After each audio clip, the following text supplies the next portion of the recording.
Radio Tehran, শুরু হচ্ছে বিশ্ব সংবাদ। বাংলাদেশের সর্বশেষ গুরুত্বপূর্ণ আপডেট সংবাদে আপনাকে স্বাগত। শুরুতেই সংবাদ শিরোনাম, পরে বিস্তারিত।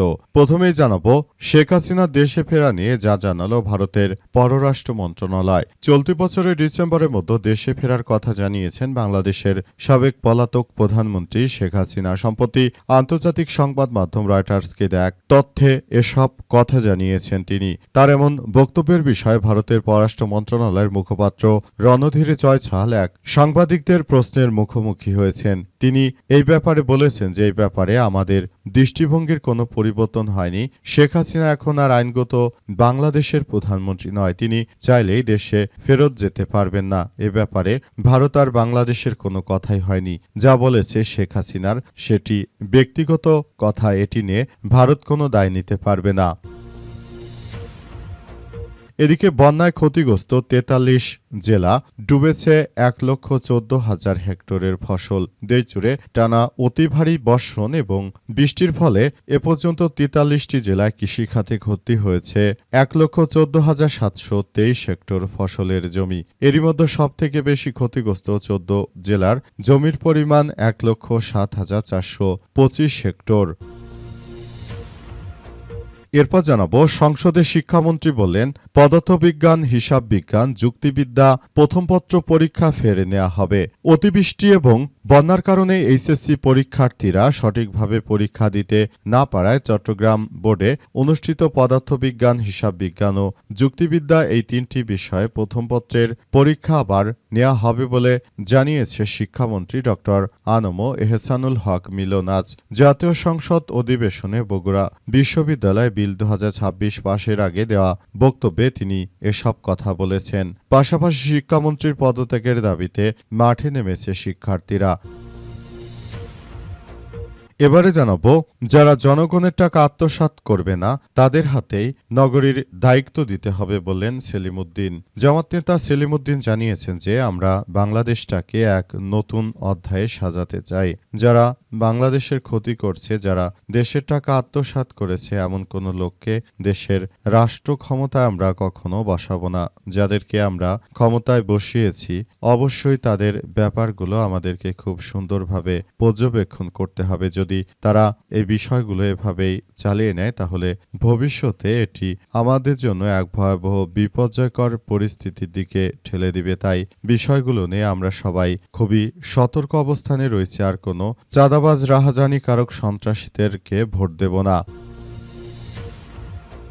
এবং সর্বশেষ জানাবো সৌদি আরব এবং ইয়েমেনের হুতি বিদ্রোহীদের মধ্যে সংঘাত ছড়িয়ে পড়ার আশঙ্কা। ইয়েমেনের হুতি বিদ্রোহীরা ৪ বছরের অনানুষ্ঠানিক যুদ্ধবিরতি ভেঙে সৌদি আরবের দিকে আবারও ব্যাপক ক্ষেপণাস্ত্র নিক্ষেপ করতে শুরু করেছে। হুতিদের অভিযোগ, সোমবার তাদের নিয়ন্ত্রিত সানার আন্তর্জাতিক বিমানবন্দরে সৌদি সমর্থিত বাহিনী বিমান হামলা চালিয়েছে। এর জবাব হিসেবেই তারা এই হামলা চালাতে শুরু করেছে। জানা গেছে যে সৌদির বর্তমান যিনি রয়েছেন তিনি মূলত ট্রাম্পের সংকেত পাওয়ার পরই ইয়েমেনের হুতি বিদ্রোহীদের ওই বিমানবন্দরে হামলা চালায়। এর জবাব দিতে শুরু করেছে হুতিরা। এর ফলে সৌদির সঙ্গে এবার ব্যাপক পাল্টাপাল্টি হামলা শুরু হচ্ছে হুতি এবং সৌদি আরব বা ইয়েমেন বা সৌদির মধ্যে। প্রিয় দর্শক, এই যুদ্ধ কোন পর্যায়ে যেতে পারে বলে আপনি মনে করেন সেটি আমাদেরকে জানিয়ে দিতে পারেন।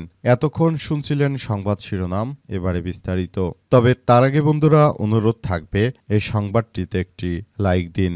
এই চ্যানেলে আপনি নতুন হয়ে থাকলে আমাদের সংবাদটি দেখতে দেখতে চ্যানেলটি সাবস্ক্রাইব করে রাখুন। কমেন্ট করে বন্ধুরা আপনার মূল্যবান মতামত জানিয়ে দিন আপনি বিশ্বের কোন দেশ থেকে বা বাংলাদেশের কোন স্থান থেকে আমাদের সংবাদটি দেখছেন এবং শুনছেন। আর বন্ধুরা সংবাদটি আপনার সোশ্যাল মিডিয়া ফেসবুকে শেয়ার করে বন্ধুদেরও দেখার সুযোগ করে দিন। গাজা যুদ্ধে আপনি যদি নিরীহ ফিলিস্তিনিদের ভালোবেসে থাকেন বন্ধুরা কমেন্টে ইয়েস লিখে পুরো বিশ্ববাসীকে আমাদের এই তাজা আপডেটটি দেখার সুযোগ করে দিন। এবারে বিস্তারিত। যারা জনগণের টাকা আত্মসাৎ করে তাদের হাতে নগরীর দায়িত্ব দেব না বললেন সেলিম উদ্দিন। জামাত নেতা সেলিম উদ্দিন জানিয়েছেন যে বিএনপির নেতৃত্ববৃন্দরা তারা মূলত দেশের টাকা আত্মসাৎ করেছে, যারা মূলত দেশটাকে তছনছ করে দিয়েছে, চাঁদাবাজি, রাহাজানি, সন্ত্রাসী, এমন কোনো কাজ নেই যেটা তারা করেনি। তাদের হাতে আমরা আগামীতে নগরীর দায়িত্ব দেব না। আগামী জাতীয় সংসদ নির্বাচন নয় বরং মেয়রের নির্বাচনে সেলিম উদ্দিন তিনি ঢাকা মহানগরী থেকে তিনি মেয়রের পদে নির্বাচন করবেন। সুতরাং বিষয়গুলো খুবই গুরুত্বপূর্ণ একটি অধ্যায় হিসেবে দাঁড়িয়েছে। তাই এই বিষয়গুলো নিয়ে তিনি আরও জানিয়েছেন যে আমি বলতে চাই এখনই সময়, এখনই জনগণকে বুঝতে হবে যে তাদেরকে আসলে ভোট দেওয়া চলবে না। তারা দেশের জনগণের বিরুদ্ধে যে ধরনের মুনাফিকি কার্যক্রম শুরু করেছে, তারা আসলে রাষ্ট্র কাঠামো যেভাবে ধ্বংস করেছে, তাদেরকে এদেশের জনগণ কেউই ভোট দেবে না। দেশটাকে সুন্দরভাবে পরিচালিত করতে হলে আমাদের সবাইকে খুব গুরুত্ব সহকারে কার্যক্রম চালিয়ে যেতে হবে। বিষয়গুলো আমরা ভেবেই আসলে এগিয়ে যাচ্ছি। আগামীতে সুন্দর ও সমৃদ্ধির একটি রাষ্ট্র কাঠামো আমরা গড়ে তুলতে চাই, যেখানে কোনো সমস্যা থাকবে না। চাঁদাবাজ, রাহাজানিকারক, সন্ত্রাসীদের হাতে কেউ ক্ষমতা দিবে না বলে জানিয়েছেন সেলিম উদ্দিন। তিনি বিষয়গুলো নিয়ে খুবই গুরুত্ব সহকারে কার্যক্রম চালিয়ে যাওয়ার ব্যবস্থা গ্রহণ করেছেন। সেলিম উদ্দিন জানান যে কোনো মূল্যে এই চাঁদাবাজ, রাহাজানিকারক ও সন্ত্রাসীদের বিরুদ্ধে আমাদের সবাইকে মাঠে নামতে হবে। আমরা কোনো ধরনের চাঁদাবাজ, সন্ত্রাসীদের হাতে রাষ্ট্র কাঠামো দেব না। তারা দেশটাকে আবারও ওলটপালট করে দেওয়ার যে ষড়যন্ত্র শুরু করেছে সেটি আর হতে দেওয়া হবে না বলে জানান সেলিম উদ্দিন। শেখ হাসিনা দেশে ফেরা নিয়ে যা জানালো ভারতের পররাষ্ট্র মন্ত্রণালয়। চলতি বছরের ডিসেম্বরের মধ্যে দেশে ফেরার কথা জানিয়ে বাংলাদেশের সাবেক প্রধানমন্ত্রী শেখ হাসিনা তিনি রয়টার্সের কাছে একটি সাক্ষাৎকার দিয়েছেন। সেখানে তিনি বলেছেন যে চলতি বছরের মধ্যেই তিনি নাকি দেশে ফেরত আসবেন, তাই তার নেতাকর্মীদের সবাইকে সেভাবে প্রস্তুতি নেয়ার কথা জানিয়েছেন শেখ হাসিনা। কিন্তু ভারতের পররাষ্ট্র মন্ত্রণালয়ের মুখপাত্র রণধীর জয়সওয়াল তিনি জানিয়েছেন যে বাংলাদেশের পলাতক প্রধানমন্ত্রী শেখ হাসিনার ব্যাপার নিয়ে আমরা কোনো কিছুই জানি না। তিনি রয়টার্সকে কি বলেছেন কিংবা কবে তিনি ফেরত যাবেন সে বিষয়টি সম্পর্কে আমরা কোনো কিছুই জানি না, বরং আমরা বিষয়গুলো আপনাদের মুখ থেকেই মাত্র শুনলাম। যে সাংবাদিকরাই প্রশ্ন করেছিলেন তাদেরকে জানিয়েছেন রণধীর জয়সওয়াল আরও জানিয়েছেন যে আমি বিষয়গুলো শুনেছি এবং এগুলো নিয়ে বলতে চাই। এসব বিষয় নিয়ে আমাদের রাষ্ট্র এবং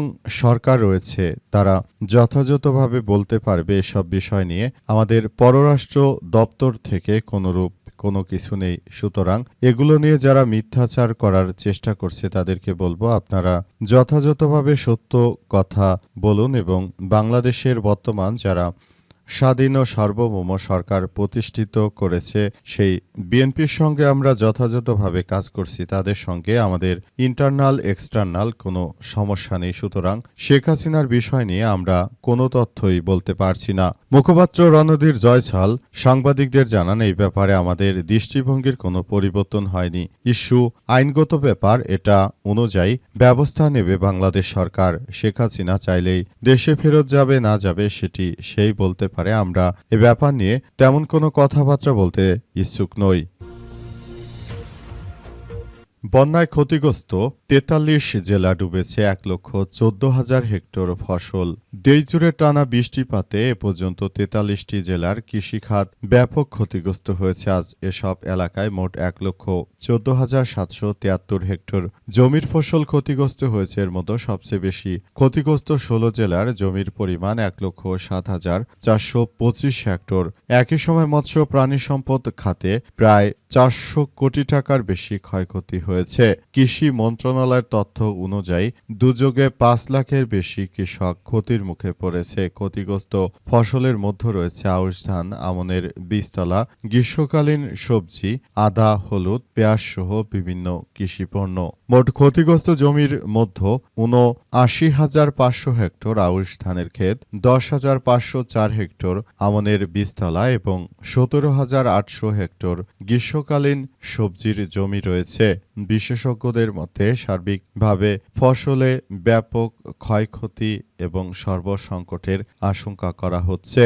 মূলত দেশ জুড়ে এই ধরনের বন্যার পরিস্থিতির সৃষ্টি হওয়ার কারণে সারা দেশ জুড়ে ব্যাপক সমস্যার সৃষ্টি হয়েছে। সমস্যাগুলো মোকাবেলা করতে সরকার খুব প্রচেষ্টা চালাচ্ছে, কিন্তু ভয়াবহ এই বন্যার কারণে দেশ জুড়ে এক ব্যাপক সমস্যার সৃষ্টি হচ্ছে। সমস্যা কতদূর গড়াবে, শেষ পর্যন্ত এটি কোথায় যাবে সেটি এখন পর্যন্ত বলা যাচ্ছে না। সবকিছু খুবই খারাপের দিকে চলে যাচ্ছে। শেষ পর্যন্ত এই পরিস্থিতি কোন দিকে যায় সেটি এখন পর্যন্ত বলা যাচ্ছে না। সবকিছু খারাপের দিকে চলে যাচ্ছে।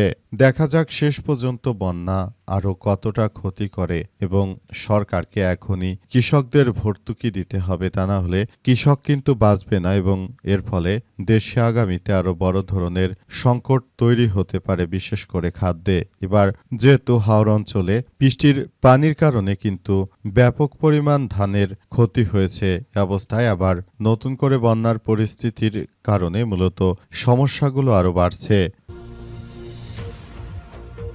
সংসদে শিক্ষামন্ত্রী বললেন, পদার্থ, হিসাব ও যুক্তিবিদ্যা প্রথম পত্র পরীক্ষা ফের নেওয়া হবে। অতিবৃষ্টি এবং বন্যার কারণে এইচএসসি পরীক্ষার্থীরা সঠিকভাবে পরীক্ষা দিতে না পারায় চট্টগ্রাম বোর্ডে অনুষ্ঠিত পদার্থবিজ্ঞান, হিসাব বিজ্ঞান ও যুক্তিবিদ্যা এই তিনটি বিষয়ে প্রথম পত্রের পরীক্ষা আবার নেওয়া হবে বলে জানিয়েছেন শিক্ষামন্ত্রী ডক্টর আনম এহসানুল হক মিলন। আজ জাতীয় সংসদ অধিবেশনে বক্তব্য দিয়ে তিনি বগুড়া বিশ্ববিদ্যালয় বিল 2026 পাশের আগে দেওয়া বক্তব্যে এমন কথা জানান। ডেপুটি স্পিকার ব্যারিস্টার কায়সার কামালের অধিবেশনে সভাপতিত্বে এসব কথা জানিয়েছেন মিলন। তবে মিলনের বিরুদ্ধে শিক্ষার্থীরা যে গুরুতর অভিযোগ এনেছে তার পদত্যাগ করতে হবে, সেই পদত্যাগের বিষয় নিয়ে এখনো মিলন কোনরূপ মুখ খোলেনি। তিনি আসলে মুখ না খোলায় সবাই বলাবলি করছে যে ক্ষমতার লোভে পেয়ে গেছে তাদের। তারা ক্ষমতায় বসার পর আর কোনোভাবে তারা দায়িত্ব ছাড়তে চাইছে না। তাদেরকে বলতে চাই, এখনো সময় আছে, তোমরা দায়িত্ব ছেড়ে দাও। যদি দায়িত্ব না ছাড়ো, দেশের জনগণ কিন্তু তোমাদেরকে আর কোনোভাবেই ছাড় দেবে না। যে কোনো মূল্যে তারা কিন্তু আবার বিষয়গুলো খুব গুরুত্ব সহকারে দেখভাল করছে। বিষয়গুলো নিয়ে সবাইকে খুব গুরুত্ব সহকারে কার্যক্রম চালিয়ে যেতে হবে বলে জানান তিনি। শিক্ষামন্ত্রী মিলনের যতক্ষণ পর্যন্ত পদত্যাগ না হচ্ছে ততক্ষণ পর্যন্ত কোমলমতি শিক্ষার্থীরা তারা ঘরে ফিরতে চাচ্ছে না। তাদের কথা হচ্ছে এমন অকাল কুসুমড এই শিক্ষামন্ত্রীর পদত্যাগ না করানো পর্যন্ত তারা ঘরে ফিরবে না। যতক্ষণ পর্যন্ত তিনি থাকবেন ততক্ষণ পর্যন্ত শিক্ষার্থীরাও রাজপথে থাকবে, এবং মিলনের পদত্যাগ ছাড়া